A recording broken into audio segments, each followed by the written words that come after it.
आप सभी लोगों को नमस्कार। तो चलिए शुरू करते हैं आज अपना दूसरा सेशन ड्यू 2016 के ऑर्गेनिक केमिस्ट्री क्वेश्चंस का। देखो सबसे पहले एक बात, हमने कल जो अपना पहला सेशन किया था उसका पहला क्वेश्चन ही का ऑप्शन ही मैंने गलत टिक कर दिया।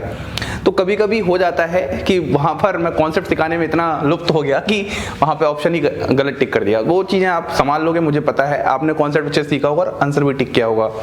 तो वहाँ से सीखने को हमें ये मिलता है, जब भी आप क्वेश्चन सॉल्व करो अपना वहाँ पर पहले आंसर लिख लो और उस आंसर को ऑप्शन से मैच किया करो। मेरी उस गलती मैंने की थी मानता हूं, लेकिन हम सभी एक तरीके से चीजों को हमेशा करते हैं, तो उस गलती से आप इसे सीखिए। जब भी आप कोई क्वेश्चन सॉल्व कीजिए सबसे पहले आप अपना आंसर निकालिए, उसको लिखिए।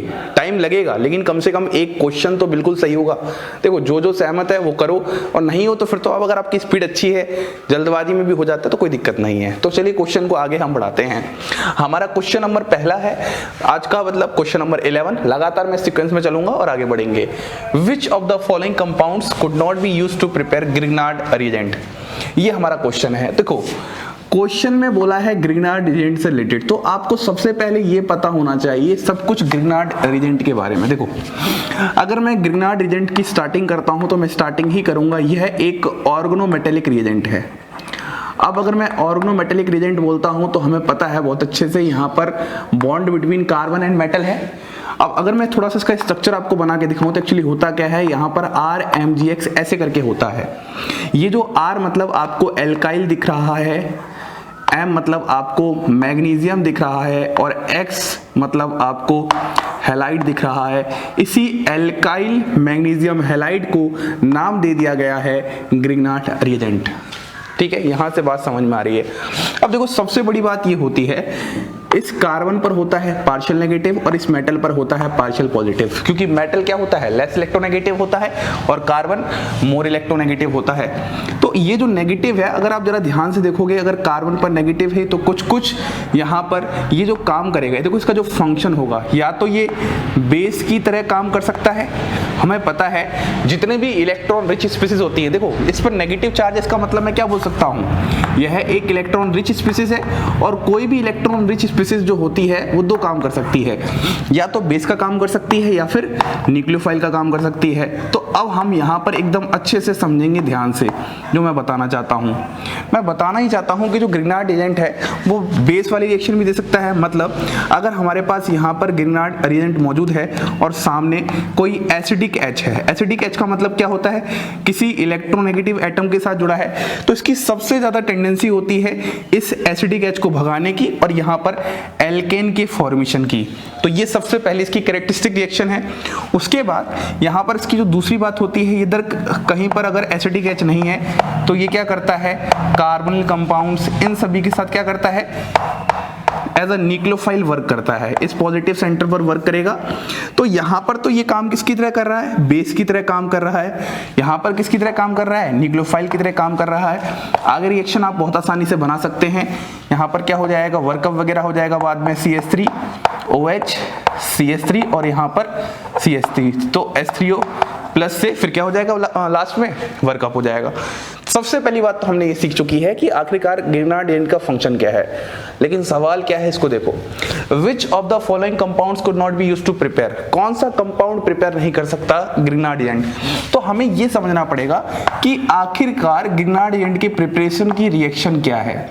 तो देखो अगर प्रिपरेशन की हम रिएक्शन समझते हैं तो रिएक्शन कुछ ऐसी है, सबसे पहले एल्काइल हैलाइड होता है और यहाँ पर मेटल इंसर्शन रिएक्शन होती है और RMgX का फॉर्मेशन होता है। बात समझ में आ रही है। अब जैसे ही ये RMgX का फॉर्मेशन हुआ है तो यहाँ पर आपको ये समझना है, हमेशा वही एल्काइल हैलाइड लीजिएगा जहां पर आपके पास एसिडिक H ना हो। बहुत इंपॉर्टेंट बात बता रहा हूं, जिस एल्काइल हैलाइड पर एसिडिक H नहीं होगा वही ये ग्रिग्नार्ड एजेंट का फॉर्मेशन करेगा।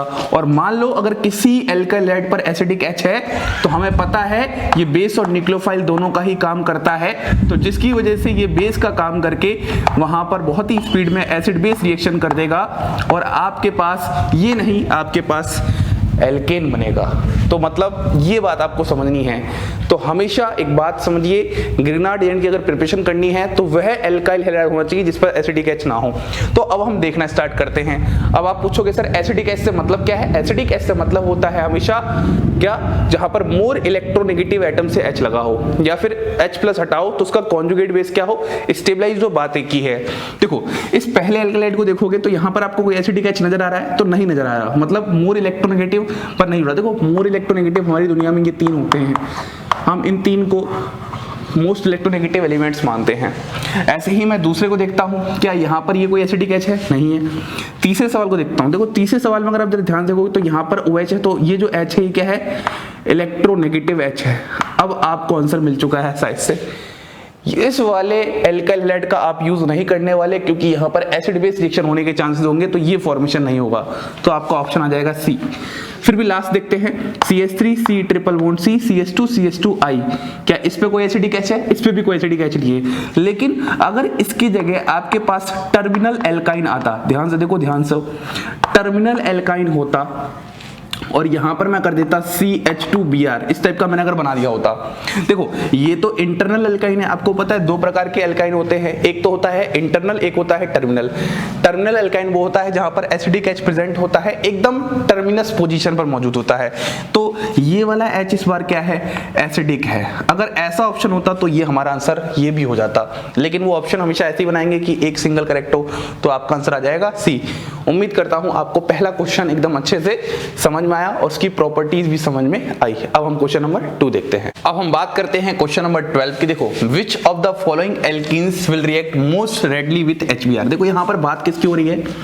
एल्कीन्स की बात हो रही है, और किसके साथ रिएक्शन करवा रहे हैं? HBr के साथ रिएक्शन करवा रहे हैं। जब भी आपको ऑर्गेनिक केमिस्ट्री में रिएक्शन पहचाननी हो, वहां पर सबस्ट्रेट और अटैकिंग एजेंट से पहचाना जा सकता है। देखो जब भी हमारे पास एल्कीन हो और सामने क्या है? HBr हो, तो सबसे पहले आपको पता ये होना चाहिए कि ये किस टाइप की रिएक्शन है।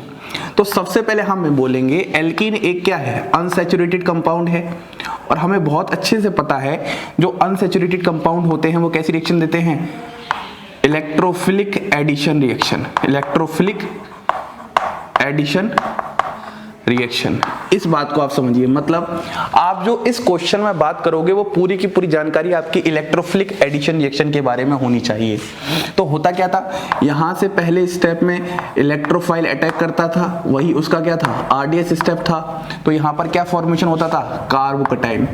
अब ये जो कार्बोकटाइन का फॉर्मेशन होता था यही सबसे मेन है। जिस रिएक्शन में कार्बोकटाइन की स्टेबिलिटी ज्यादा, वहां पर उसका रेट भी ज्यादा। मैंने आपको एक थंब रूल पढ़ाया था, क्या पढ़ाया था? कि हमेशा जब भी कोई रिएक्शन इंटरमीडिएट से होकर गुजरती है, तो अगर उस रिएक्शन इंटरमीडिएट की स्टेबिलिटी ज्यादा, तो उससे रिएक्शन ज्यादा जल्दी भी जाएगा और उससे प्रोडक्ट ज्यादा भी बनेगा। अब ये बात समझ में आ गई। मतलब सर इस पूरे ही क्वेश्चन को मैं इलेक्ट्रोफिलिक एडिशन रिएक्शन पे आके मोड़ चुका हूं। अब हमारे पास इलेक्ट्रोफिलिक एडिशन रिएक्शन का थोड़ा आइडिया होना चाहिए। 2 तरह का होता है, एक होता है वाया क्लासिकल कार्बोकटाइन, आपने बहुत अच्छे से पढ़ा होगा, और एक होता है via non classical कार्बोकटाइन। Non classical कार्बोकटाइन, देखो क्लासिकल कार्बोकटाइन क्या है? वो सब कार्बोकटाइन जो अभी तक हम पढ़ते आ रहे हैं नॉर्मली। तो सर नॉन क्लासिकल कार्बोकटाइन क्या होते हैं? जो साइक्लोहेलोनियम आयन होते हैं ना, साइक्लोहेलोनियम आयन, ज्यादातर वही साइक्लोहेलोनियम आयन जो 3 मेंबर रिंग फॉर्म कर रहे होते हैं, उन्हीं को हम बोलते हैं नॉन क्लासिकल कार्बोकटाइन। लेकिन हमारा जो सवाल है वो ये है, क्योंकि यहाँ पर नॉर्मली वही क्लासिकल कार्बोकटाइन का फॉर्मेशन होगा। नॉन क्लासिकल कार्बोकटाइन के लिए तो वहां पर क्या था? I2H2O, मतलब एक न्यूक्लियोफाइल के साथ वहां पर एक एक्स्ट्रा पार्ट और मौजूद था। तो अगर मैं इस क्वेश्चन को करना चाहूंगा तो ध्यान से समझना मैं क्या करना चाहता हूं। आपके पास यहाँ पर 3 ऑप्शन है, आप पहला तो काम क्या कर लो, तीनों ही ऑप्शन में कार्बोकटाइन बना लो। ठीक है, तो सबसे पहले हमारे पास 3 ऑप्शन है, तो हम तीनों ही ऑप्शन में कार्बोकटाइन बनाएंगे। देखो CH3 CH2 CH double bond CH2, यहाँ पर सामने क्या आएगा? H+ आएगा। ऐसे ही CH2 डबल बॉन्ड CH2 और सामने क्या आएगा? कार्बोकटाइन H+ आएगा। ऐसे ही मैं यहाँ पर और ले लेता हूँ CH3 का whole twice C double bond CH CH3 और यहाँ पर क्या आएगा H+ आएगा। मतलब मैं सबका सिर्फ इलेक्ट्रोफाइल सामने रख रहा हूँ, मतलब RDS स्टेप की बात कर रहा हूँ। मतलब ये भी इसका RDS स्टेप है, ये भी इसका RDS स्टेप है और ये भी इसका RDS स्टेप है, जहां पर फॉर्मेशन किसका होगा, कार्बोटाइन का होगा। होता है क्या, देखो ध्यान से, ये पाई इलेक्ट्रॉन की डेंसिटी यहाँ पर H+ पे मूव करेगी, तो आप समझदार हो, CH3 CH2 CH+ और यहाँ पर CH3 का फॉर्मेशन करेगी। कैसे, इसको और ऐसे समझो, जिसको ऐसे समझ में नहीं आ रहा वो ऐसे समझ सकता है कि इस पाई बॉन्ड को आप ऐसे तोड़ोगे तो इस पर नेगेटिव आएगा, इस पर पॉजिटिव आएगा और ये नेगेटिव फर्दर H+ पर अटैक करेगा। मतलब समझने के लिए समझ सकते हो, इलेक्ट्रोमैग्नेटिक इफेक्ट आप लोगों ने पढ़ा होगा, तो एक्चुअली इलेक्ट्रोमैग्नेटिक इफेक्ट ही है। ऐसे ही देखो, यहाँ पर हम लोगों ने इस तरफ ही मूवमेंट करना है, क्योंकि ऑलवेज जो यहाँ पर मैंने इलेक्ट्रोमैग्नेटिक इफेक्ट लगाया है वो ऑलवेज की जो मूवमेंट होती है, डायरेक्शन होती है, वो इंडक्टिव इफेक्ट के द्वारा गवर्न करते हैं हमेशा, ठीक है। क्योंकि ये बनने वाला कार्बोटाइन ज्यादा स्टेबल है, तभी हमने ये बनाया, ठीक है। इस सवाल की बात करते हैं। देखो इसमें क्या होगा, इसमें कहीं भी कर दो तो ये यहाँ पर CH2 + CH3 हो जाएगा। इस वाले को देखते हैं, यहाँ पर इलेक्ट्रॉन डेंसिटी यहाँ शिफ्ट करते हैं तो यहाँ पर कैसे बनेगा, CH3, थोड़ा सा इसको खोलते हैं। जब आपके सामने स्ट्रक्चर कभी कभी कंडेंस हो, स्ट्रक्चर को थोड़ा सा खोला करो, तो यहाँ पर क्या हो जाएगा, C, यहाँ पर प्लस, यहाँ पर CH2 और यहाँ पर CH3। तो अब अगर आप सभी कार्बोटाइन को आपस में कंपेयर करोगे, सबसे ज्यादा स्टेबल कौन है, तो यहाँ पर कार्बोटाइन के लिए आप यहाँ पर हाइपर कॉन्जुगेशन या अल्फा H का सहारा ले सकते हो। यहाँ पर आपके पास अल्फा H कितने हैं, 3 2 5। यहाँ पर आपके पास अल्फा H कितने हैं, सिर्फ 3। यहाँ पर आपके पास अल्फा H कितने हैं, ध्यान से देखिएगा, ये वाली पोजीशन 0 3 3 6 और 2 8, तो यहाँ पर अल्फा H 8 है। मतलब कुल मिला के हमें समझ में आ चुका है कि इस वाले केस में हमारा बनने वाला हाइपर कॉन्जुगेशन ज्यादा स्टेबलाइज है, वाई अल्फा H। तो बनने वाला अगर कार्बोटाइन ज्यादा स्टेबलाइज तो वहां से रेट भी सबसे ज्यादा होगा। तो हम बोल सकते हैं आसानी से ये ऑप्शन कहाँ पर मौजूद है, सही से एक बार देखूंगा, मैं गलती नहीं करूंगा, यहाँ पर मौजूद है। तो अगर यहाँ पर मौजूद है तो यही हमारे पास सबसे फर्स्ट रिएक्शन दिखाएगा। क्वेश्चन क्या था, which of the following alkenes will react most readily with HBr। Most readily की अंग्रेजी तो आप जानते ही हो अच्छे से। ये सारी बातें पहले क्वेश्चन को बहुत ध्यान से पढ़ा करो, उसमें से मेन बातें खोजा करो। इस क्वेश्चन में सबसे पहले मेन बातें क्या खोजी, एल्कीन और HBr। मेरा ये फॉलोइंग पे सब पे ध्यान नहीं गया, मेरा तो इस पे भी ध्यान नहीं दिया, मैं तो ध्यान दिया एल्कीन और HBr। फिर आपको पूरा फंडा समझाया, पूरा कॉन्सेप्ट समझाया, फिर आपको सारी बातें बताई जो आपको पता होनी चाहिए। फिर आपको ये बताया कि जब भी क्लासिकल कार्बोटाइन से आती है तो वहां पर कार्बोटाइन की स्टेबिलिटी चेक करते हैं। बस सिंपल सी बात है, ये वाला कॉन्सेप्ट आपको इस तरीके से हर क्वेश्चन में अप्लाई करना है। आगे बढ़ते हैं हम लोग। अब हम बात करते हैं क्वेश्चन नंबर 13 की। देखिए क्वेश्चन पढ़ते हैं, विच of the following produces ethyl alcohol. तो सबसे पहले आप इथाइल एल्कोहल की बात कर रहे हैं as one of the principal product. मतलब आपको वह रिएक्शन बतानी है जहां पर ethyl alcohol as a principal बन रहा हो, साइड में नहीं बन रहा हो, ठीक है। देखो सबसे पहले बात करते हैं एन एस्टरीफिकेशन रिएक्शन। अगर हम एस्टरीफिकेशन की रिएक्शन की बात कर रहे हैं तो यहाँ पर आप ध्यान से कॉन्सेप्ट समझना। हमारे पास सबसे पहले बात ही करते हैं कि सर आखिरकार एस्टरीफिकेशन रिएक्शन होती क्या है। तो आप लोगों ने बहुत अच्छे से पढ़ा है, एस्टरीफिकेशन रिएक्शन में एक मॉलिक्यूल हम लोग किसका लेते हैं, कार्बोक्सिलिक एसिड का, और एक किसका लेते हैं हम लोग, एल्कोहल का, इन प्रेजेंस ऑफ H2SO4 जो कि एज अ डिहाइड्रेटिंग एजेंट काम करता है। अब आपको समझना ये है कि जब भी आप एस्टरीफिकेशन रिएक्शन लेते हैं, देखो सबसे पहले आप क्वेश्चन से पहले यहाँ आ जाओ, जो मैं आपको सिखाने की कोशिश करता हूँ वो आप सीखो। आप बोलोगे सर क्वेश्चन में कुछ और पूछा है और आप एस्टरीफिकेशन, यही तो है। क्वेश्चन अप्रोच करते समय ऐसे क्या सारे क्वेश्चंस बन सकते हैं, क्या सारी बातें आ सकती हैं, वही मुझे आपको समझानी है। तो यहाँ पर सबसे पहला सवाल तो ये कभी कभी बन सकता है कि अल्कोहल से क्या जाएगा। तो अल्कोहल से हमेशा H जाता है और एसिड से हमेशा OH जाता है, इस बात को समझना। कभी कभी हमें ऐसा लगता है क्योंकि एसिड है तो एसिड से हमेशा क्या जाता है, H+ जाता है, और वहां पे गलत हो जाता है। जब आप इसका मैकेनिज्म देखेंगे तो उसके मैकेनिज्म में साफ साफ आपको पता चलता है कि किस तरीके से यहाँ पर ये लोन पेयर अटैक करता है और यहाँ ये H जाता है एंड में, रिजल्टेंट में। तो आपके पास किसका फॉर्मेशन हो जाएगा, RC double bond OR plus water, और ये एक रिवर्सिबल रिएक्शन होती है जहां पर H2SO4 किसका काम करता है, डिहाइड्रेटिंग एजेंट। जैसे ही वाटर बनता है इसको सोख लेता है और रिएक्शन को फॉरवर्ड डायरेक्शन में भेजने की बार बार कोशिश करता है according to Le Chatelier's principle. तो ये तो हमारे पास हो चुकी है एस्टरीफिकेशन रिएक्शन। क्या एस्टरीफिकेशन रिएक्शन में इथाइल एल्कोहल बना है प्रोडक्ट, तो आप खुद देखो एस्टर का फॉर्मेशन हुआ है, और ये जो एस्टर होता है ये कैसा होता है, स्वीट स्मेलिंग होता है। तो कभी कभी ऐसा कभी आ जाए कि एक ऐसा कंपाउंड है जो कि स्वीट स्मेलिंग है ऐसे, तो कौन सी रिएक्शन हो सकती है, तो हम एसिडिफिकेशन बोल सकते हैं। उसके बाद है न्यूट्रलाइजेशन रिएक्शन। देखो यार ये तो बचपन से पढ़ते आ रहे हो, 10th क्लास में ही जब एसिड बेस पढ़ा था तो वहाँ पे पहला शब्द यही सुना था, न्यूट्रलाइजेशन रिएक्शन। इसमें क्या होता है, जब भी कोई आपका एसिड बेस के साथ रिएक्ट करता है तो वहां पर सॉल्ट प्लस वाटर का फॉर्मेशन होता है। क्या इस वाले में भी आपको कोई इथाइल अल्कोहल दिख रहा है? नहीं सर। डिहाइड्रेशन रिएक्शन, ये आपने अल्कोहल चैप्टर में पढ़ा होगा, नाम में ही है डिहाइड्रेशन। अब भैया जब डिहाइड्रेशन रिएक्शन करते हो तो वो एक्चुअली अल्कोहल से ही होती है। जहां पर अब अगर मैं अल्कोहल को समझाऊं तो देखो CH3 CH2OH और यहाँ पर क्या होता है H2SO4 या फिर कंसंट्रेटेड H2SO4 ले सकते हो आप एक तरीके से, और यहाँ पर होता है टेम्परेचर 344 केल्विन। और यह जो रिएक्शन होती है यह एक एलिमिनेशन रिएक्शन होती है, समझ में आ रहा होगा। तो यहाँ पर पहले इसको गुड लिविंग ग्रुप में कन्वर्ट करता है, H2 बाहर निकलता है, फिर यहाँ पर CH2 double bond CH2 alkene का फॉर्मेशन होता है। तो यह एक एलिमिनेशन रिएक्शन है जहाँ पर पहले गुड लिविंग ग्रुप में कन्वर्जन है इसका और फिर ये फॉर्म हुआ है। लास्ट ऑप्शन बचा है। देखो पहले तो जब हमने 3 ऑप्शन देखे तो तीनों ही ऑप्शन में हमारा ethyl alcohol as a major product नहीं आ रहा है। तो या तो हम एक काम करें, फर्मेंटेशन को टिक कर दें और घर बैठ के सोचते रहेंगे फर्मेंटेशन रिएक्शन क्या होती है, लेकिन आपको थोड़ा बहुत आइडिया हो जाना चाहिए। कभी कभी क्या पता कुछ और तरीके सवाल पूछे एग्जामिनर। देखो एग्जामिनर का दिमाग थोड़ा सा खुफिया होता है, वो कुछ ना कुछ नई चीजें नई ट्रिक लगाता ही है। और फर्मेंटेशन रिएक्शन अगर याद हो तो बहुत बेसिक टाइम पर हमने 7वीं 8वीं 9वीं क्लास के टाइम पढ़ा था, कभी नहीं याद होगा, अभी का याद नहीं, बात का पहले कैसे याद होगा।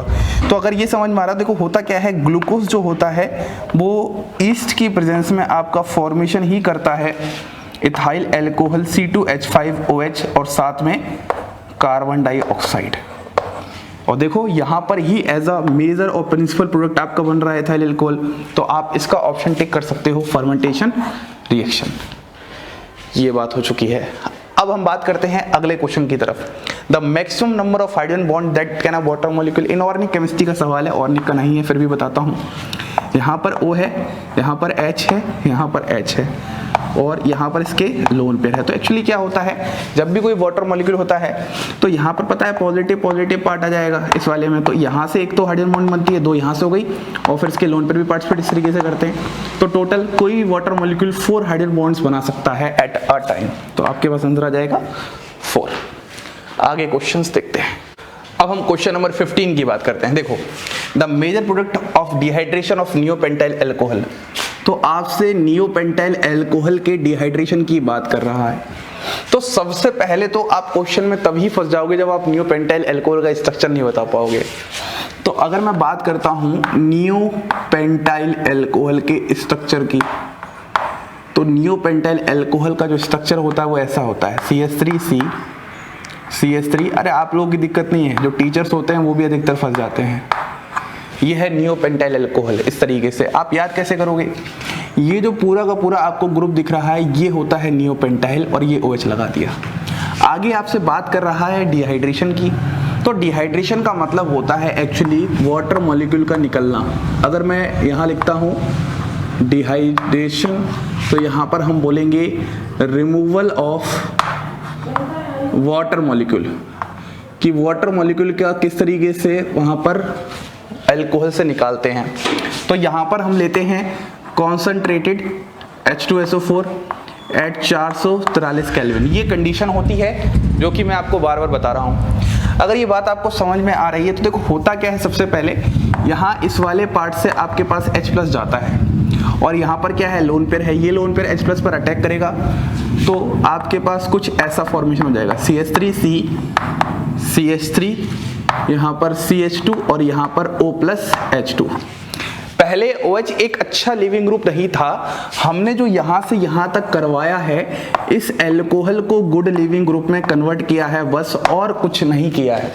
हमने कोई रिएक्शन नहीं करवाई है, बहुत सिंपल बात की है। अब क्या होगा, ये O+H2 बाहर निकल जाएगा क्योंकि ऑक्सीजन पर प्लस है और किसी भी इलेक्ट्रोनेगेटिव एटम पर पॉजिटिव चार्ज रखना वो पसंद नहीं करता। तो आपके पास क्या हो जाएगा CH3 यहाँ पर CH3 और यहाँ पर CH2+। ये क्या बन चुका है, कार्बोकैटायन बन चुका है। अब सुनिएगा मजे वाली बात, अगर ये कार्बोटाइन बन चुका है तो कार्बोकेटाइन के पास हमेशा शक्ति होती है रीअरेंजमेंट की। अगर आपको याद हो, जब भी दुनिया में कार्बोटाइन बनता है तो हमेशा उसके रीअरेंजमेंट के बारे में एक बार जरूर सोचा करना। तो देखो, अगर मैं बात करता हूं यहाँ पर कितना है 1 डिग्री है कार्बोटाइन। अगर मैं यहाँ से इस मिथाइल का यहाँ पर क्या कर दूं 1,2 शिफ्टिंग कर दूं, मतलब 1,2 शिफ्टिंग ऑफ एल्काइल ग्रुप या फिर CH3 ग्रुप, इसकी बात कर रहा हूँ। तो जब मैं ऐसा करूँगा तो यहाँ पर बनने वाला कार्बोटाइन क्या हो जाएगा CH3 C प्लस CH3 और यहाँ पर CH2 और यहाँ पर CH3। जिनको रीअरेंजमेंट नहीं आता एक बार दोबारा ध्यान से देखो मैंने क्या किया।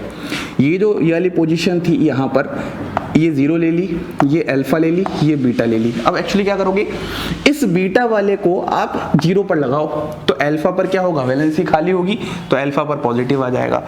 अब देखोगे तो ये कार्बोटाइन कैसा बन गया, 3 डिग्री कार्बोटाइन बन गया। पहले कितना था 1 डिग्री। तो रीअरेंजमेंट हमेशा तब होती है जब बनने वाला कार्बोटाइन पहले वाले से ज्यादा स्टेबल बने। अब आपने बना दिया, अब यहाँ पर क्या करना है, अब यहाँ पर आपको H निकालना है। देखो H यहाँ से भी निकाल सकते हैं, यहाँ से भी निकाल सकते हैं, यहाँ से भी निकाल सकते हैं, लेकिन हमेशा वही H प्लस निकालेंगे जिससे मोर सब्स्टिट्यूटेड एल्कीन बने। क्योंकि जो मोर सब्स्टिट्यूटेड एल्कीन, अरे मोर हटाओ, मोस्ट लगाओ, ये ज़्यादा अच्छा है। मोस्ट सब्स्टिट्यूटेड एल्कीन का मतलब क्या है, जो कि सबसे स्टेबलाइज्ड होती है और जिसको हम बोलते हैं सेडजेफ एल्कीन। हमें अच्छे से पता ना कि जब भी एल्कीन का फॉर्मेशन होता है तो सेडजेफ एल्कीन ही सबसे ज्यादा क्या होती है, स्टेबलाइज होती है। और सेडजेफ एल्कीन वो होती है जिसपे अल्फा H की वैल्यू सबसे ज्यादा होती है। ठीक है, तो अगर मैं बात करता हूं तो अगर मैं इससे हटाऊंगा तो डबल बॉन्ड यहाँ आएगी, तो जहां पर अल्फा H कम हो जाएंगे, तो मतलब मैं सीधे इसको हटा दूंगा। जब इस H प्लस को हटाऊंगा, अब आप पूछोगे सर इस H प्लस को कौन हटाएगा, ये जो आपने पानी निकाला है यही एज अ बेस काम कर लेगा, H3 प्लस बना लेगा। देखो भाई, H प्लस को हटाना, H प्लस कहाँ से आ गया, ये कभी दिल पे नहीं लेना। मैं पूरी ऑर्गेनिक केमिस्ट्री पढ़ा देता हूँ और बस यही बोलते रहता हूँ, क्योंकि सच में ऐसा ही है, इसका कोई एक्सप्लेनेशन नहीं होता। अपने दिल को तसल्ली देने के लिए कहीं से भी कुछ भी लेके आ जाओ, आप ही एक मग्गा पानी लेके आ जाओ और मॉलिक्यूल पे डाल दो, ये लो H प्लस आ गया। इससे कोई बड़ी बात नहीं होती है, आपको कॉन्सेप्ट समझना है। यहाँ पे देखो, यहाँ पे क्या हो जाएगा फिर CH3 C डबल बॉन्ड, यहाँ पर CH3, यहाँ पर CH और यहाँ पर CH3। क्या इससे कोई ऑप्शन मैच कर रहा है? देखिए मेरी किस्मत आज अच्छी है, पहला ऑप्शन ही मैच कर रहा है, मतलब बार बार पहले ऑप्शन मैच कर जा रहे हैं। बाकी और ऑप्शन को आपको देखने की जरूरत नहीं है। जरा इन दोनों ऑप्शन को देखोगे थोड़ा सा तो एक जैसा लग रहा होगा, एक जैसा नहीं है भाई, ध्यान से देखो ना। तो यही कॉन्सेप्ट है। और एक आंसर वो होगा जब आप CH2 प्लस का अरेंजमेंट नहीं कराओगे और यहाँ से तो H हटा के पता नहीं क्या ये बना दोगे। ठीक है, अगले क्वेश्चन नंबर 16 की बात कर, मतलब एक्चुअली जो मैंने पूरा यहाँ पर मैकेनिज्म बताया है, ये एक एलिमिनेशन रिएक्शन होती है। ये पूरी की पूरी क्या होती है, एक एलिमिनेशन रिएक्शन। अगर मैं क्वेश्चन नंबर 16 की बात करता हूं तो 16 क्वेश्चन क्या है, list the following compound in decreasing order of acidity. देखो भाई, इससे आसान सवाल कुछ नहीं होते यार। जब भी आपसे एसिडिटी, बेसिसिटी ऐसे सवाल आ जाए तो उससे आसान कोई सवाल होते ही नहीं है। एसिडिटी का मात्र एक नारा होता है, एक फंडा होता है, कोई भी एसिड दिया हो उससे हमेशा H प्लस निकालिए, उसका कॉन्जुगेट बेस बनाइए। कॉन्जुगेट बेस पर जो नेगेटिव चार्ज है जितना ज़्यादा स्टेबलाइज होगा, जितना ज़्यादा स्टेबलाइज होगा वो उतना क्या होगा, वीक होगा। उसके कॉरस्पॉन्डिंग एसिड उतना ही क्या होगा, स्ट्रॉन्ग होगा। अब आप समझ चुके हो क्या करना है। इन जितने भी एसिड है इन सबसे H प्लस हटाइए। लो हटा दिया, H plus H plus H plus H plus, सब पे क्या गया, O minus O minus O minus O minus. अब जरा ध्यान से देखोगे तो इन सब में फ्लोरीन लगा हुआ है, बहुत बढ़िया, फ्लोरीन लगा हुआ है और क्लोरीन लगा हुआ है, लेकिन इस वाले में कोई भी माइनस आई वाला ग्रुप नहीं लगा। ये सब इंडक्टिव इफेक्ट दिखाते हैं और वो भी माइनस आई दिखाते हैं। और हमें अच्छे से पता है जो माइनस वाले इलेक्ट्रॉन विड्रॉ ग्रुप होते हैं वो एसिडिक कैरेक्टर इंक्रीज करते हैं, मतलब इन तीनों का एसिडिक कैरेक्टर ज्यादा होगा एज कंपेयर टू इसके, तो हम बोलेंगे ये सबसे आखिरी में जाएगा, ये नंबर 4 हो जाएगा। बाकी आप मैच करते रहना। अब मैं इन 3 की बात करता हूं। देखो भैया, जब भी इंडक्टिव इफेक्ट लगाते हो और सेम नेचर हो, ये तीनों ही माइनस आई दिखाते हैं, तो हमेशा DNP लगाते हैं। D stand for distance, N stand for number और P स्टैंड फॉर पावर। देखो DNP का मतलब ये है, ये 1 और ये 2, ये 1 और ये 2, देखो ये 1 पे लगा है, ये 1 ये 2, ये दोनों तो 2 पे हैं लेकिन ये 1 पे है। अगर कोई 1 पे लगा है तो डिस्टेंस ज्यादा पास में, तो उसका माइनस आई ज्यादा, तो हम बोलेंगे ये नंबर 1, मतलब सबसे ज्यादा एसिडिटी इसकी होगी। आप अगर इंडक्टिव पढ़ रहे हो ना तो इंडक्टिव में आपको डीएनपी कॉन्सेप्ट ही सबसे अच्छा आना चाहिए, बाकी कहीं इंडक्टिव ज़्यादा यूज़ नहीं होता, डीएनपी ही यूज़ होता है। इन दोनों की बात करते हैं, ये दोनों सेम डिस्टेंस पे हैं, तो डिस्टेंस क्या हो चुका है, सेम, नंबर क्या हो चुका है, सेम, एक नंबर यहाँ एक नंबर यहाँ, मतलब नंबर का मतलब एक फ्लोरीन है और एक क्लोरीन है, और लास्ट में क्या है, पावर। तो आप समझदार हो यार, माइनस आई इफेक्ट में सबसे ज्यादा फ्लोरीन होता है, फिर क्लोरीन होता है, तो अगर फ्लोरीन क्लोरीन में है तो ये हो जाएगा नंबर 2 और ये हो जाएगा नंबर 3 और ये हो जाएगा नंबर 4, थाई। 1 2 3 4। अब इनको आप अरेंज कर लेना, ऑप्शन को चेक कर लेना और टिक कर देना, इस तरीके से आपका आंसर आ जाएगा। मतलब जब भी आपका क्वेश्चन आए एसिडिटी का, उसका कॉन्जुगेट बेस बनाइए और चेक कीजिए कौन उसको स्टेबलाइज कर रहा है, कौन उसको डिस्टेबलाइज कर रहा है। स्टेबलाइज वाला क्या करेगा, एसिडिक कैरेक्टर इंक्रीज करेगा, डिस्टेबलाइज बाय डिक्रीज करेगा। और इंडक्टिव इफेक्ट में हमेशा क्वेश्चन आता है डीएनपी वाले कॉन्सेप्ट से। आगे देखते हैं, अब हम बात करते हैं क्वेश्चन नंबर 17। देखो क्वेश्चन नंबर 17 क्या है हमारे पास, how many moles of BH3, मतलब बोरोन की कंपाउंड की बात कर रहा है, are needed to react with 2 moles of 1 pentene. तो सबसे पहले जो मेरा पूरा का पूरा ध्यान जा रहा है इन्हीं दोनों पे जा रहा है। 1 पेंटीन क्या है, सबस्ट्रेट है, और BH3 क्या है, रिएजेंट है। अब आप याद करो आपने ऐसा कब पढ़ा था, जब एल्कीन के सामने बोरेन आता था। तो इस रिएक्शन की जो मैं बात कर रहा हूं उस रिएक्शन का नाम है हाइड्रोबोरेशन ऑक्सीडेशन रिएक्शन। अब आपको तो सिर्फ इतना ही पूछ रहा है कि बोरोन के कितने मॉलिक्यूल होंगे, मैं आपको उसकी सारी हिस्ट्री खोल के रखता हूं। देखो अगर मैं हाइड्रोबोरेशन ऑक्सीडेशन रिएक्शन की बात करता हूं तो सबसे पहले क्या है, HBO।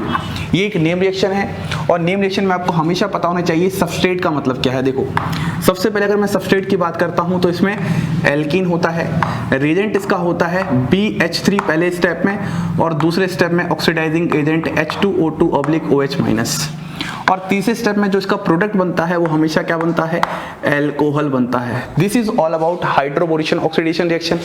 अब आपको अगर मैं इसको थोड़ा सा करके बताऊं, देखो 2 तरीके से करेंगे। मान लो मैंने फॉर एग्जांपल एक एल्कीन ये ले लिया, मैं अभी 1 पेंटीन की बात नहीं कर रहा, उसको तो हम बहुत आसानी से कर लेंगे। अगर मैंने ये एल्कीन लिया और एल्कीन के सामने मैंने लिया BH3 और फिर मैंने यहाँ पर ले लिया H2O2OH-। एक्चुअली हो क्या रहा है, हाइड्रोबोरेशन, मतलब पहले बोरोन का जुड़ना और फिर ऑक्सीडेशन, उसका ऑक्सीडेशन होना, 2 तरीके से होगा।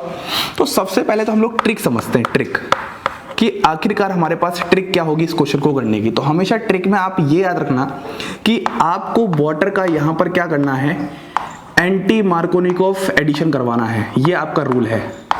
हमेशा जो वाटर होगा आपको इतने से वाले पार्ट को पूरा सा भूल के आपको सिर्फ वाटर समझना है और वाटर का एंटी मार्कोनिकोव एडिशन करवाना है। तो आपको सबसे पहले ये भी पता होना चाहिए कि एंटी मार्कोनिकोव एडिशन वो होता है जहां पर जो आपका नेगेटिव पार्ट है, देखो मार्कोनिकोव तो उल्टा होता है, नेगेटिव पार्ट कहां जाएगा, less substituted doubly bonded carbon, इसको बोलते हैं एंटी मार्कोनिकोव एडिशन। मतलब ये जो नेगेटिव पार्ट है और ये जो पॉजिटिव पार्ट है, तो नेगेटिव पार्ट वहां जाएगा जहां पर जिस डबल बॉन्ड कार्बन पर क्या होंगे, लेस सब्स्टिट्यूशन होंगे या फिर मोर नंबर ऑफ हाइड्रोजन और मोर नंबर ऑफ हाइड्रोजन। आप दोनों ही चीजों को से समझ सकते हो एंटी मार्कोनिकोव एडिशन। तो अगर मैं यहां करूंगा तो कैसे करूंगा, ये भी एक एडिशन रिएक्शन है, तो एक पाई बॉन्ड हटाया, 2 सिग्मा लगाया, 1 सिग्मा यहां 1 सिग्मा यहां। अब बताइएगा यहां पर आ जाता है H और यहां पर आ जाता है OH। मतलब नेगेटिव पार्ट हमेशा वहां जाता है जहां पर क्या है, मोर नंबर ऑफ हाइड्रोजन या फिर लेस सब्स्टिट्यूशन। जब ज्यादा हाइड्रोजन होंगे तभी तो लेस सब्स्टिट्यूशन होगा। तो ये तो हो गया रिएक्शन करने का तरीका। अगर आपसे ऐसे कभी क्वेश्चन आए ऐसे पूछने को, कंप्लीट द प्रोडक्ट वगैरह वगैरह, लेकिन हमें अब बात करनी है मैकेनिज्म। अब आप पूछोगे सर मैकेनिज्म की बात क्यों करना चाहते हो, क्योंकि हमें तब ही समझ में आएगा एक मॉलिक्यूल एल्कीन का BH3 के कितने मॉलिक्यूल के साथ रिएक्ट करेगा। तो देखो अगर मैं इसकी मैकेनिज्म बताता हूं तो इसी से सबको समझ में आ जाएगा। CH3 CH double bond CH2 और सामने में लेता हूं बोरोन को, तो बोरोन को क्या मैं ऐसे लिख सकता हूं B2 BH2H। तो BH2H जब मैंने S को लिखा तो आप ध्यान से समझना मैं करना क्या चाहता हूँ। इस वाले पार्ट में आपके पास, इस वाले पार्ट में क्या होगा, यहाँ पर आप शिफ्ट कर दो तो यहाँ पर नेगेटिव, यहाँ पर पॉजिटिव। अब आप ये समझो ये वाला क्या है, स्मॉलर पार्ट है, हल्की बल्कि, और ये वाला क्या है, थोड़ा बल्कि पार्ट है। ठीक है, तो हम लोग इसका एडिशन यहाँ कर देंगे तो हमारे पास कुछ ऐसा हो जाएगा CH3 CH2 CH2 और यहाँ पर क्या आ जाएगा BH2। इस तरीके से मैं कर सकता हूँ। यहाँ पर मैंने BH2 वाले को यहाँ जोड़ दिया और H वाले को मैंने यहाँ जोड़ दिया। अब ऐसे ही मैं एक मॉलिक्यूल और लेके आऊँगा, CH3 CH double bond CH2। इसमें अब इस बार ये वाला ग्रुप हो गया और ये वाला ग्रुप इस बार ये हो गया। अब क्योंकि ये बल्कि वाला पार्ट है, आपको पता है, बल्कि वाले को मैं यहाँ जोड़ दूंगा और इस वाले को मैं यहाँ जोड़ दूंगा। अब ध्यान से देखना, यहाँ पर जोड़ने में ही दिक्कत होती है। जब आप जोड़ोगे तो कैसे करोगे, CH3 यहाँ पर CH2 यहाँ पर CH2। अब इस वाले को आप कैसे लिखोगे, इस वाले पार्ट को BH, तो BH और यहाँ पर CH2 का होल ट्वाइस और यहाँ पर आ जाएगा CH3। ऐसे ही मैं एक और एल्कीन लेके आ जाऊंगा, CH3 CH double bond CH2।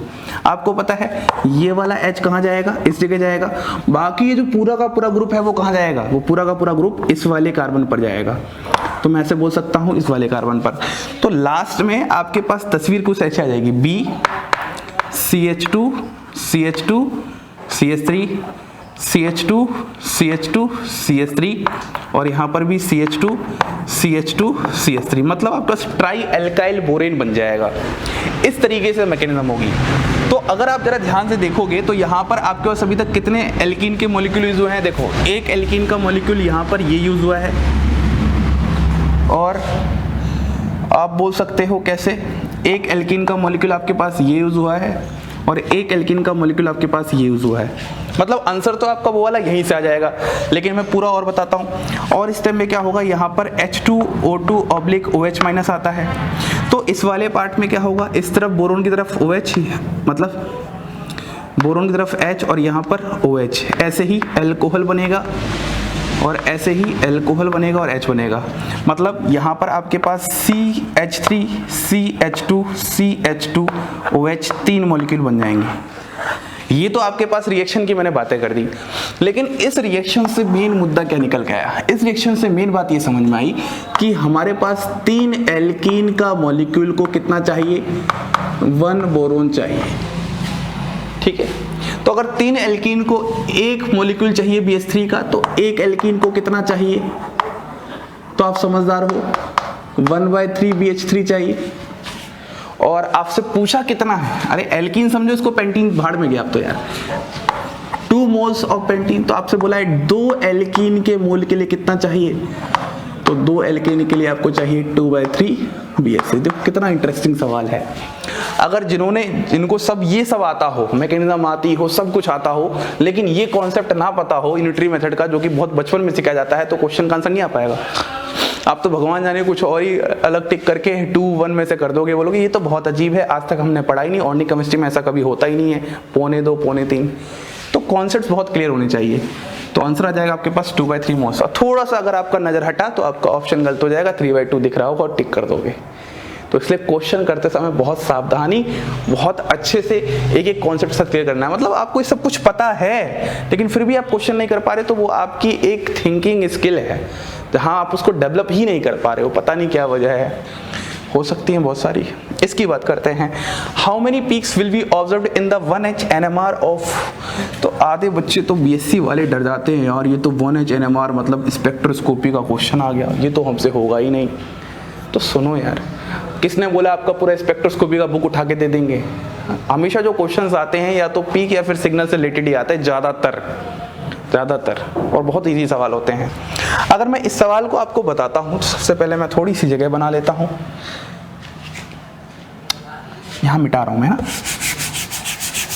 ये आप लिखते रहना बाद में। अब अगर मैं जगह बनाता हूं, देखो सबसे पहले आपको ये पता होना चाहिए 1-chloro-4-methoxyबेंजीन। तो आधे बच्चे तो वहीं पर फंस जाएंगे जिनको ये नहीं पता मेथॉक्सी मतलब क्या होता है। तो कुछ इस तरीके से पहले बेंजीन बनाओ और यहाँ पर आप लगा दो 1 क्लोरो, 1 2 3 4, और यहाँ पर लगा दो OCH3। तो ये हो गया 1-chloro-4-methoxyबेंजीन। और आपको पता है सब जगह यहाँ पर क्या लगे होंगे, हाइड्रोजन हाइड्रोजन हाइड्रोजन और हाइड्रोजन। अब आपसे बोला है हाउ मेनी पीक्स का मतलब डिफरेंट नंबर ऑफ H कितने होंगे। तो देखो मैं H देखना स्टार्ट करता हूँ। सबसे पहले आप इसमें से एक बीच में से लाइन खींचोगे तो यहाँ पर एक प्लेन ऑफ सिमेट्री मौजूद है, बिल्कुल सही बात है। अगर प्लेन ऑफ सिमेट्री मौजूद है तो मैं बोलूँगा जो ये सिग्नल देगा वो इसके बराबर देगा, एकदम सेम है, और ये भी इसके सेम है। तो मैं बोलूँगा एक यहाँ पर है, 2 यहाँ पर है पीक।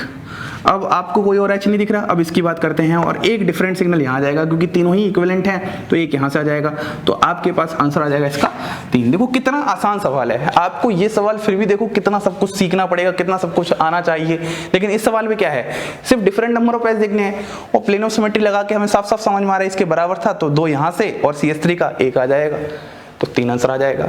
तो आपको बस क्वेश्चन देखने का तरीका पता होना चाहिए, क्वेश्चंस अपने आप होते हैं। चलिए हम आगे बढ़ते हैं। चलिए अब हम बात करते हैं इस सवाल की। देखो प्लस मेंडेलिक एसिड, सबसे पहले इस प्लस को देख के घबराना नहीं है, आपने हिस्टोकेमिस्ट्री में डेक्स्ट्रोलीवो टर्म सुना होगा, तो वही समझा रहा है। DL has specific rotation of +158 degree, what would be the observed specific rotation. तो एक्चुअली ये जो क्वेश्चन है आपका, ये स्टीरियोकेमिस्ट्री का क्वेश्चन है जहां पर आपसे स्पेसिफिक रोटेशन की बात कर रहा है। देखो यहाँ पर आगे क्या बोला है, 25% ऑफ मेंडेलिक एंड 75% ऑफ मेंडेलिक एसिड। देखो यहाँ पर आपको स्पेसिफिक रोटेशन बताना है और जो स्पेसिफिक रोटेशन होगा वो एक्चुअली किसका बताना है, 25% तो माइनस मेंडेलिक एसिड है। नाम भी देखो कितना अजीब है, तो आधे बच्चे तो क्वेश्चन से इसलिए हट गए क्योंकि नाम बहुत अजीब है, उनके दिल के करीब का नाम नहीं है। और फिर एक क्या है 75% प्लस मेंडेलिक एसिड, इसका आपको स्पेसिफिक रोटेशन बताना है। तो देखो इस क्वेश्चन को बताना है तो पहले आपको इनकी वैल्यू पता होनी चाहिए दोनों की। तो हमें क्वेश्चन में गिवन है प्लस मेंडेलिक एसिड की जो वैल्यू गिवन है वो कितनी है, +158 डिग्री। ऐसे ही माइनस मेंडेलिक एसिड की वैल्यू क्या होगी, ये आपकी जानकारी में होना चाहिए, तो ये हो जाएगा -158 डिग्री। बस खत्म हो गया सवाल। अगर जब आप इसमें पुट करोगे तो ये हो जाएगा 25/100% है इंटू -158 डिग्री प्लस ये पूरा टर्म आ गया 75/100 इंटू +158 डिग्री। जब आप इस पूरे को सॉल्व करोगे तो पूरा सॉल्व करके आपका जो ऑप्शन मैच कर जाएगा वो ऑप्शन नंबर ए मैच कर जाएगा +79 डिग्री। तो हमेशा इसी तरीके से आपको स्पेसिफिक रोटेशन निकालना है। अल्फा ऑब्जर्व वगैरह भी इस तरीके से रिलेटेड होते हैं। तो ये आपका क्वेश्चन था। अब एक लास्ट क्वेश्चन करा रहा हूँ जो सबसे बेहतरीन क्वेश्चन है अभी तक के इस पेपर का, उसको मैं समझाता हूँ। चलिए अब हम बात करते हैं लास्ट क्वेश्चन। देखिए सबसे पहली बात ये है, ये जो क्वेश्चन है अपने आप में सबसे बेहतरीन क्वेश्चन है और इस क्वेश्चन को ही अगर आप देख रहे हो तो एक्चुअली आपको इस क्वेश्चन को करने के लिए पता होना चाहिए स्टीरियोकेमिस्ट्री इन रिएक्शन मैकेनिज्म, कि आखिर कैसे कोई ऑर्गेनिक केमिस्ट्री की रिएक्शंस में स्टीरियोकेमिस्ट्री को अप्लाई करते हैं, उसका हमारे पास कॉन्सेप्ट अच्छा सा होना चाहिए। आपके सामने ये है। तो देखो जब भी आपके पास इस तरीके से साइक्लोहेक्सेन के क्वेश्चन आए तो सबसे पहले आपका काम ये होना चाहिए, आप उस साइक्लोहेक्सेन के क्वेश्चन को चेयर फॉर्म में कन्वर्ट कर दो। जब आप उसको चेयर फॉर्म में कन्वर्ट कर दोगे तो उससे आपके बहुत हद तक कॉन्सेप्ट्स क्लियर हो जाएंगे। तो जब मैं इसको चेयर फॉर्म में इस तरीके से कन्वर्ट करूंगा तो आपके पास देखो यहाँ पर क्या है 1 है, यहाँ पर क्या है 2 है, 3 है, 4 है। मान लो मैंने इस पोजीशन पर यहाँ पर रख दिया है OC डबल बॉन्ड O और यहाँ पर CH3। तो आधे तो लोग डर गए, सर आपने OCO-CH3 ऐसे क्यों बनाया। सर आप ऐसे मिटा के ना, ऐसे मिटा के आप ऐसे बनाओ OCO-CH3। हाँ अब अच्छा लग रहा है, अब जो हम चाहते थे वो हो गया। चलो ठीक है बना दिया। और देखो ये वाली पोजीशन क्या है 1, ये वाली पोजीशन क्या है 2 और ये वाली क्या है 3। 2 और 3 के बीच में क्या है डबल बॉन्ड। अब अगर आप इतना बना पा रहे हो तो अब बहुत हद तक चीजें समझाऊंगा मैं। देखो यहाँ पर I+ है तो ये I+ सबसे पहले क्या करेगा, नॉन क्लासिकल कार्बोकेटाइन का फॉर्मेशन करेगा। आपको मैंने पढ़ाया था हेलोनियम आयन होते हैं, नॉन क्लासिकल कार्बोकेटाइन का फॉर्मेशन करेंगे। तो सबसे पहले जब इसके सामने I+ अटैक करेगा तो यहाँ पर अटैक करके कुछ कैसे बनेगा, देखना ध्यान से, ये कुछ इस तरीके से बन जाएगा I और यहाँ पर क्या जाएगा प्लस और यहाँ पर क्या हो जाएगा OC डबल बॉन्ड O और यहाँ पर CH3। सर आपने फिर वैसे ही बना दिया, मुझे कुछ समझाना है। जब आपने ऐसे बनाया तो यहाँ पर नॉन क्लासिकल कार्बोकेटाइन का फॉर्मेशन हो गया। अब एक्चुअली क्या होगा, ये जो ऑक्सीजन के पास लोन पेयर होगा वो यहाँ पर इस तरीके से बैक साइड में अटैक करेगा और यहाँ पर ये ऐसे निकल जाएगा। ये कॉन्सेप्ट मुझे समझाना था। तो जब आप इसको समझोगे तो इसकी तस्वीर कुछ ऐसी हो जाएगी। देखो ध्यान से, ये यहाँ पर ऐसे ही मैं इसी में समझाता हूँ, ठीक है। तो ऐसे कर लो ऐसे, मतलब, और यहाँ पर क्या हो जाएगा OC, इस पर तो प्लस आ जाएगा इस वाले पार्ट पर, और यहाँ पर आपके पास O और यहाँ पर क्या हो जाएगा CH3, मतलब इस तरीके से वाली बात हो जाएगी। तो एक्चुअली एक्चुअली ये जो I प्लस था इस वाले में कुछ ऐसा ही हुआ है, इसने जब अटैक किया तो यहाँ पर हुआ, तो ये बाहर निकलना चाहेगा। तो बस ये जब बाहर निकलता है इस वाले केस में, तो यहाँ पर आपके पास क्या होगा, जैसे ही ये बाहर निकलेगा इस वाली जगह पर, तो आपके पास यहाँ पर कुछ ऐसा फॉर्मेशन हो जाएगा। यहाँ पर आ जाएगा I और यहाँ पर आपके पास थोड़ा और नीचे बनाते हैं,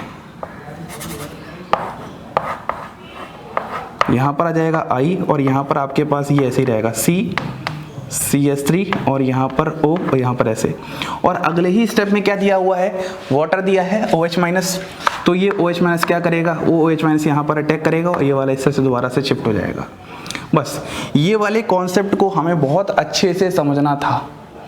जब आपने इस कॉन्सेप्ट को समझा तो आपके पास यहाँ पर कैसा फॉर्मेशन हो गया, यहाँ पर OH, यहाँ पर I और यहाँ पर OCOCH3। अब आप इसको दोबारा से उसी फॉर्म में कन्वर्ट करो। ये वाली पोजीशन 1 है, ये 2 है, ये 3 है। जब आप कन्वर्ट करोगे तो ये 6 मेंबर रिंग बन जाएगी। ये कोई रिएक्शन नहीं है, ये कन्वर्जन है।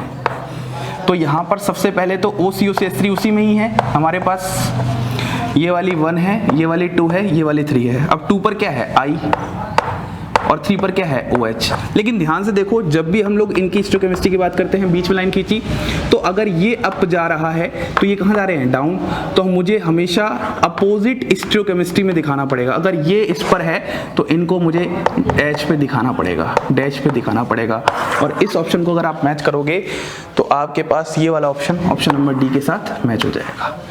इसीलिए मैं बार बार बोल रहा था ये क्वेश्चन सबसे अच्छा क्वेश्चन है, क्योंकि ये थोड़ा सा हटके, मतलब आउट ऑफ बाउंड्रीज जाके आपको सोचना पड़ता है इस क्वेश्चन के लिए। तो देखो, जरूरी नहीं कि सभी लोग ये क्वेश्चन करके आओ। कुछ क्वेश्चन ऐसे होते हैं जो थोड़ा सा टॉपर के लिए या थोड़े से बच्चे जो समझदार और केमिस्ट्री रखते हैं उन्हीं के लिए होते हैं, लेकिन फिर भी मैंने आपको सिखा दिया, तो अब आप इससे अपने कॉन्सेप्ट कहीं ना कहीं डेवलप कर पाओ।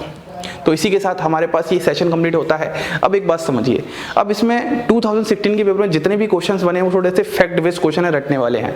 तो मैंने ये सोचा है 2016 के बाद 2017 कराऊंगा, 18 कराऊंगा, 19 कराऊंगा, फिर जितने भी फैक्ट बेस्ड क्वेश्चन है अभी तक आए हुए उन सबको एक साथ में अलग से पेपर पे लिख के कम्युनिटी पोस्ट कर दूंगा।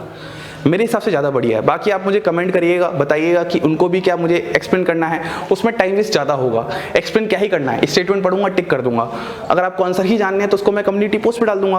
और थोड़ा सा अच्छा कमेंट कीजिए कि यार बहुत मेहनत कर रहा हूँ यार, एक एक क्वेश्चन को लिख के उसको बहुत अच्छे से एक्सप्लेनेशन करके बहुत मेहनत लगती है, क्योंकि मेहनत सिर्फ यही नहीं कर रहा, IIT JAM, नेट वेट पता नहीं क्या क्या बना रहा हूँ इस समय। तो थोड़ा सपोर्ट करो ताकि आपका ये सब कुछ देख के मैं थोड़ा सा और मेहनत करूँ। इसी के साथ आप सभी लोगों को धन्यवाद।